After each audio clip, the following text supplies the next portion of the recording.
Selamat pagi anak-anak semua. Pagi ini Ibu akan menjelaskan tentang Yesus taat kepada Allah. Sebelum itu, Ibu akan memberikan pantun untuk anak-anak Ibu tercinta. Berakit-rakit ke hulu, berenang-renang kemudian. Ketemu Butita dulu, baru sayang kemudian.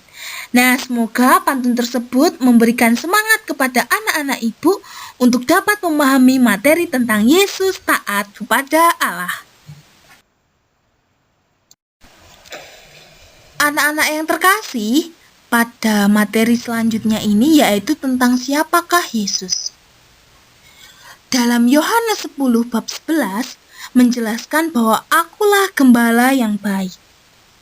Berarti Yesus menyatakan dirinya bahwa dia adalah gembala yang baik. Dan seorang gembala yang baik harus mematuhi perintah Tuhannya. Nah, anak-anak yang terkasih, Yesus mengajak kita semua, mengajak anak-anak khususnya untuk patuh dan taat terhadap perintah Tuhan. Anak-anak pasti bertanya, bagaimana Yesus taat kepada Allah? Nah, Yesus taat kepada Allah. Yesus sangat taat terhadap perintah Allah. Maka ketika Yesus menerima godaan yang dilakukan oleh iblis, Yesus menolak segala godaan yang setan lakukan, yang iblis lakukan. Yesus bersikap dengan tegas dan tidak mengenal kompromi. Maka dari itu, Yesus tidak dapat digoda oleh setan ataupun iblis. Pasti anak-anak bertanya, Ibu, godaan seperti apa yang dialami Tuhan Yesus? Nah, anak-anak yang terkasih, godaan yang dialami Tuhan Yesus itu ada 3. Yang pertama tentang Yesus digoda dengan makanan. Yesus digoda dengan persoalan yang berhubungan dengan perut dan jaminan ekonomi. Dan yang kedua, Yesus digoda dengan kesenangan dan kenikmatan. Lalu yang ketiga, Yesus digoda dengan kekuasaan. Anak-anak, Yesus digoda oleh setan, oleh iblis. Supaya apa? Nah, nanti Ibu akan menjelaskan apa yang dilakukan oleh Yesus ketika ia mengalami godaan. Nah, anak-anak, pada slide sebelumnya itu menjelaskan godaan yang dialami oleh Tuhan Yesus. Nah, sekarang Yesus menolak 3 godaan tersebut. Bagaimana cara Yesus menolaknya? Nah, Ibu akan menjelaskan, jadi anak-anak harus mendengarkan. Yesus menolak godaan setan. Godaan yang pertama, Yesus menolak godaan pertama. Karena Yesus tidak ingin menjalankan pekerjaan-pekerjaannya dengan jalan pintas. Apalagi godaan yang berhubungan dengan perut, yaitu Yesus disuruh mengubah batu menjadi roti. Nah, Yesus tidak menginginkan hal itu ya anak-anak. Lalu godaan yang kedua yang berhubungan dengan ketenaran sehingga akan dikagumi, yaitu Yesus disuruh turun dari bubungan bait Allah. Yesus tidak menyukai dengan ketenaran, karena hal itu hanya bersifat sementara, karena Yesus tidak mau dikagumi. Nah, untuk godaan yang ketiga, yaitu berhubungan dengan kekuasaan duniawi, yaitu Yesus disuruh menyembah iblis. Yesus tidak melakukannya. Yesus tidak menyembah iblis. Karena Yesus taat kepada Bapanya. Yesus tidak akan pernah menyembah iblis. Karena Yesus taat kepada Bapanya. Nah, anak-anak Ibu yang pintar-pintar ini pasti bertanya, mengapa setan mencobai Yesus? Apa istimewanya Yesus sehingga setan mau mencobai Yesus? Nah, anak-anak yang terkasih, tujuan iblis mencobai Yesus hanya ada satu, yaitu supaya karya keselamatan yang dilakukan oleh Yesus menjadi gagal.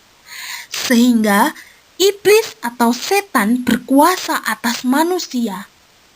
Sehingga kebaikan yang ada di dalam diri manusia menjadi hilang. Jadi anak-anakku yang terkasih, ketika diri kalian digodai oleh iblis, maka katakan tidak, menolak akan semua godaan. Sama seperti Tuhan Yesus menolak semua godaan yang dilakukan oleh iblis. Begitu ya anak-anak.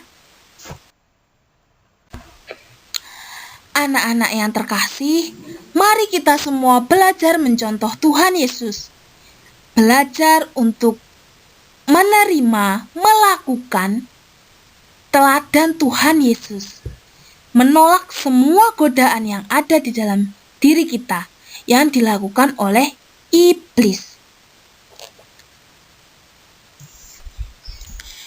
Anak-anak yang terkasih, mari kita semua belajar mencontoh Tuhan Yesus.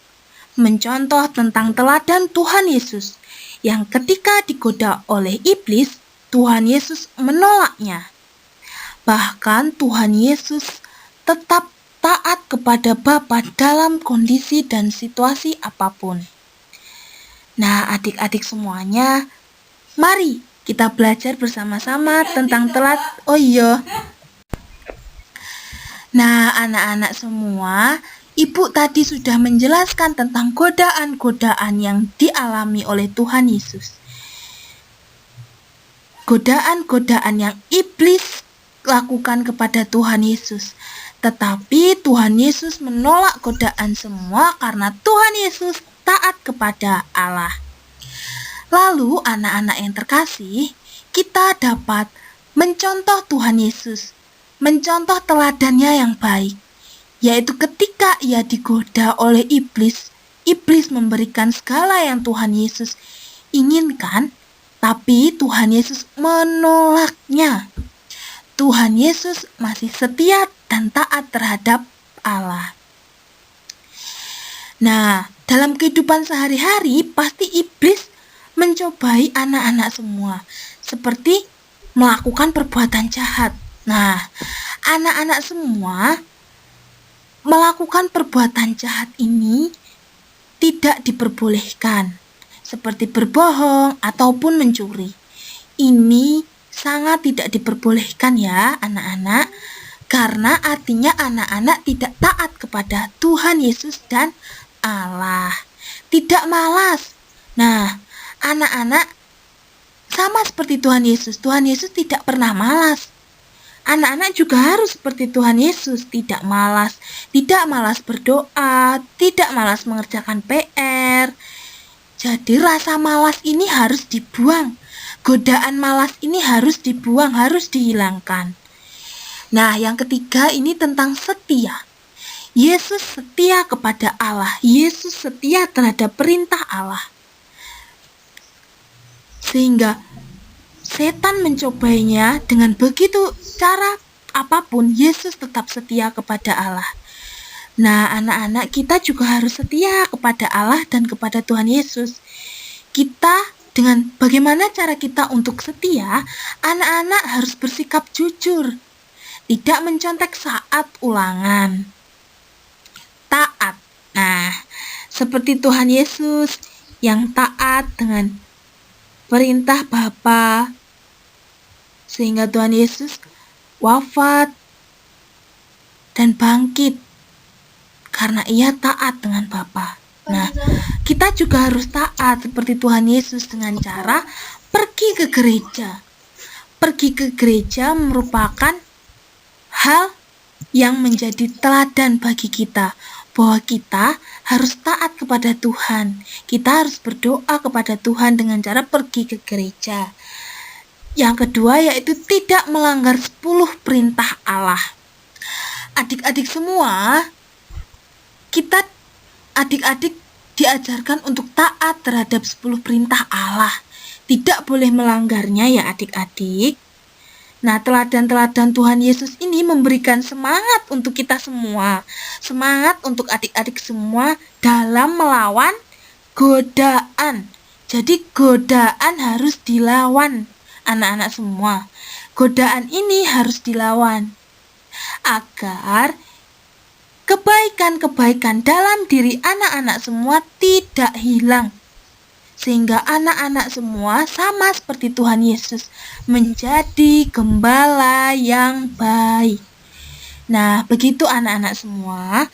Materi pada pagi hari ini menjelaskan tentang ketaatan Tuhan Yesus kepada Allah. Jadi, anak-anak juga harus taat kepada Tuhan Yesus dan Allah.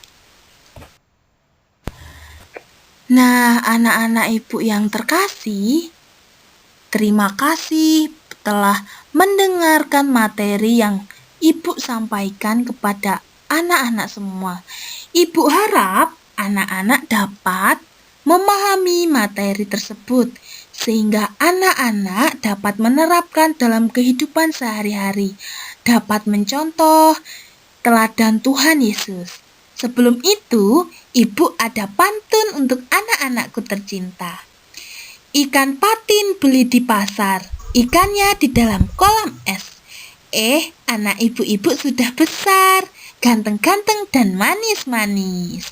Nah, terima kasih anak-anak ibu. Selamat pagi semuanya.